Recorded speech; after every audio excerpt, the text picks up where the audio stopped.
mencoba merakit panel kontrol PLC ya. Sebelumnya sudah kita jelaskan perencanaannya. Di perencanaan itu ada beberapa komponen yang dibutuhkan. Salah satunya yang paling utama tentunya adalah PLC ya. PLC yang kita akan gunakan ini adalah keluaran dari pabrikan Oton. Kita gunakan di sini. Ini adalah CP1E ya. CP1E, kemudian kita harus melihat di bodi sampingnya ini CP1E nya adalah tipenya apa ya. Seperti ini misalkan ini CP1E E30 SDR. Ini yang harus kita ingat-ingat karena nanti pada waktu pemrograman atau programming ini harus kita tentukan dulu di awal pada pemilihan setting PLC-nya. Ini PLC yang akan kita pakai nanti di kontrol PLC-nya. Kemudian yang kedua adalah komponen pemutus ya, komponen pemutus beban. Karena yang nanti kita akan gunakan adalah motor 3 fase. Ya, motor 3 fase tentunya tidak mungkin akan menggunakan output PLC langsung ke mengendalikan motornya, memutus dan menghubungkan motornya. Maka kemudian kita memerlukan sebuah komponen pemutus magnetis ya, kontaktor magnet ini. Ini yang nantinya akan bertugas untuk memutus dan menghubungkan motor dengan sumber tegangan ya. Ini yang nantinya akan dikendalikan secara langsung oleh PLC-nya. Ya, jadi ini yang nanti akan berhubungan langsung dengan PLC. Jadi di sini yang akan berhubungan langsung dengan PLC adalah bagian dari kumparannya. Di sini ada A1, A2 kalau kita lihat. Nah, yang akan kita gunakan ini adalah kontaktor magnet dengan 3 pasang kontak utama ya, 1, 2, 3 atau main contact. Kemudian ini ada 2 pasang ya, MONC, 2 pasang auxiliary contact. Nah, jadi nanti di sini auxiliary contactnya nanti mungkin belum akan kita gunakan. Yang kita gunakan di sini adalah main contactnya atau kontak utamanya. Nah, kontak utama inilah yang kemudian nanti akan terhubung ke sumber tegangan dan ke motor 3 fase itu. Ini alat komponen pemutusnya. Kemudian pengamannya ada 2 macam. Ini adalah salah satu yang akan kita gunakan. Ini adalah thermal overload relay. Ini adalah pengaman terhadap adanya beban lebih, karena yang akan kita gunakan, beban yang akan kita kendalikan ini adalah motor 3 fase. Motor 3 fase seperti kita ketahui itu adalah termasuk kategori beban induktif yang kemudian dia akan sangat tergantung sekali arus yang diserap atau yang mengalir di motor itu tergantung dari beban yang dia tarik atau yang dia gerakkan. Ini yang difungsikan sebagai pengaman beban lebih, manakala motor 3 fase yang akan kita pasang terbebani secara berlebihan jika sudah dioperasikan pada sebuah mesin. Kemudian yang kedua, sumber tegangan nantinya sebelum dia memberikan supply voltage ke motor, dia akan melewati pengaman difungsikan. Yang akan kita gunakan di sini kita menggunakan breaker, mini circuit breaker atau MCB.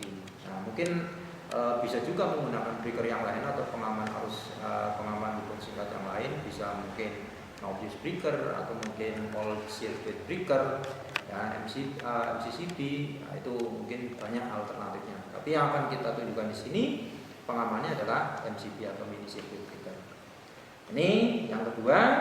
Kemudian yang berikutnya ada pengamanan lain, yaitu yang digunakan untuk mengamankan PLC. Karena supply voltage PLC ini adalah 1 fase, maka breaker yang akan kita gunakan adalah yang 1 fase. Ada 2 macam sebetulnya yang bisa kita gunakan. Salah satunya adalah yang single pole ya, yang single pole ini untuk MCB 1 fase. Ada juga yang dual pole ya, 2 kutub ya. Ini juga bisa digunakan untuk pengaman fase tunggal atau 1 fase. Nah, nanti kalau yang pakai dual pole berarti di sini fase netralnya bisa kita putus. Tapi kalau yang menggunakan single pole ini nanti kita hanya bisa memutus salah satunya saja, bisa fase atau bisa netral. Tapi yang umumnya yang diputus adalah fasenya. Itu pengamannya ada beberapa yang sudah bisa kita gunakan nanti. Ada 2 macam secara umum, yaitu pengaman beban lebih dan yang kedua adalah pengaman terhadap hubung singkat. Pemutus sudah, pengaman sudah. Kemudian komponen output yang lain adalah lampu indikator. Nah, lampu indikator ini ada ada beberapa macam warna, ada hijau, ada merah, ada oranye ya. Kita hanya menggunakan dua untuk indikator PL1 sebagai indikator motor dalam keadaan running atau beroperasi. Kemudian yang kedua ini adalah indikator motor dalam keadaan bukan lebih. Berarti yang kita pilih mungkin lebih baik ini yang untuk indikator motor posisi running. Kemudian ini adalah indikator untuk motor dalam kondisi overload. Jadi nanti hijau berarti motor sedang beroperasi, merah ini adalah tanda bahaya atau tanda indikator bahwa terjadi sesuatu yang mungkin agak bermasalah pada sisi motor. Ini indikator overload, yang ini untuk indikator motor running atau beroperasi. Kemudian komponen input tadi yang kita lupa untuk memberitahukan, komponen input di overload ini kita mengambil 9798 ya di sini di posisi ini. Kita bisa tes menggunakan multimeter posisi yang NO-nya mana, NC-nya yang mana. Jadi kita akan bisa mengetahui posisi NO dan posisi NC. Nah, salah satu contohnya adalah seperti ini. Kita jangan lupa ini setting di posisi ohmmeter, bisa kali 100 atau kali 1 kilo. Ya, kita perlihatkan di sini. Kita akan melihat yang mana yang terminal NO, ya, mana terminal NC, kontak dari overload. Contoh yang bagian atas bergerak jarumnya, berarti ini adalah terminal NC-nya, berarti ini adalah titik 9596. Kemudian kita yang bawah, ya, ini kondisi open terbuka. Kita cobakan simulasikan untuk tripnya di posisi atas ini. Kita geser ke sebelah kanan. Kita geser sebelah kanan. Kita lihat yang bawah. Yang tadinya terbuka sekarang. Nah, sekarang kondisinya jarum bergerak berarti posisinya terhubung. Nah, yang atas yang tadinya terhubung sekarang tidak bergerak jarumnya sehingga posisinya dia posisi terbuka. Nah, kita reset kembali, reset lagi, kita tekan plug, kemudian kita tes lagi yang awal, yang atas bergerak, yang bawah kondisi tidak bergerak, kembali lagi posisi normal. Itu cara untuk mengetes thermal overload relay untuk mengetahui mana NO-nya, mana NC-nya, 95, 96 dan 97, 98. Demikian pula dengan kontaktor juga sama caranya. Caranya untuk menguji mana NC-nya, mana NO-nya, caranya seperti tadi. Terminal-terminal yang kita perkirakan, kita ukur posisinya, kemudian kita simulasikan posisi on kita dengan menekan tombol yang ada di ini, ya, yang ada di tengah.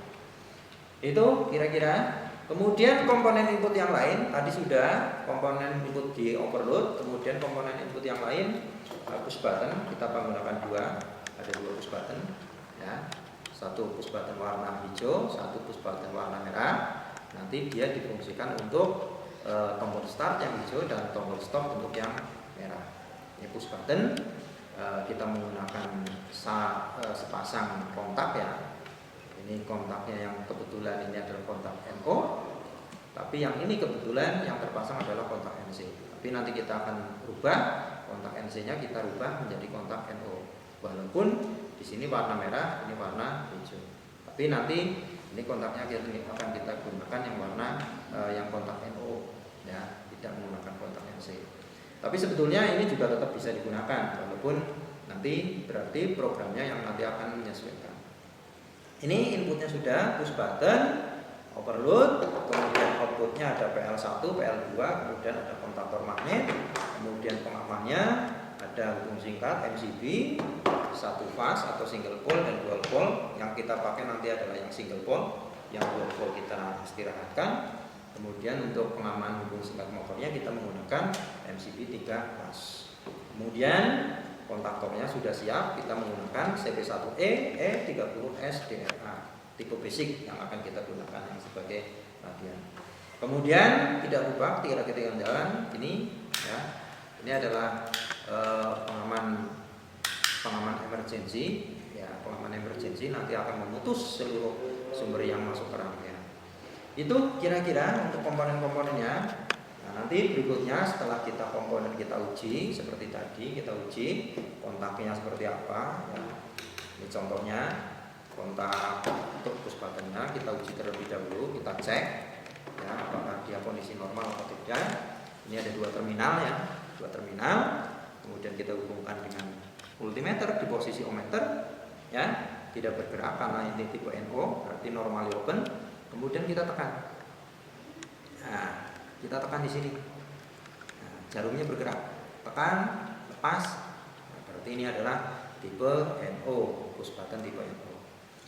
Ini kondisi normal. Kemudian yang kedua, ini merah. Kebetulan ini adalah kontaknya NC ya, sehingga waktu kita hubungkan probe-nya ke terminal kontaknya, maka dia langsung terhubung karena normally close. Ya, normally close. Begitu kita hubungkan, maka belum diberi perlakuan tekanan, maka jarum pada multimeter langsung akan bergerak. Nah, kalau kita tekan, maka dia akan terbuka, ya, akan terbuka dan ditandai jarum pada multimeter itu akan tidak bergerak. Kita lepas, dia akan bergerak lagi jarumnya. Ini posisi terhubung. Kita tekan, terbuka, lepas, tertutup. Ini berarti kondisi normal. Kemudian untuk lampu indikator ini kita tidak bisa menguji menggunakan ini karena ini adalah tipe LED ya, indikatornya adalah tipe LED, sehingga ini paling nanti pengujiannya langsung menggunakan sumber tegangan. Kemudian untuk breaker ya, caranya sama seperti tadi ya. Ini nah, terhubung terus normal semuanya. Dan kalau sudah untuk yang kontaktor sama, main kontak semuanya adalah tipe NO, maka kalau kita hubungkan probe-nya ini akan terbuka, jarumnya tidak bergerak. Tapi kemudian kalau kita tekan ini bagian tengahnya, dia akan terhubung. Ya, bagian tengahnya akan terhubung.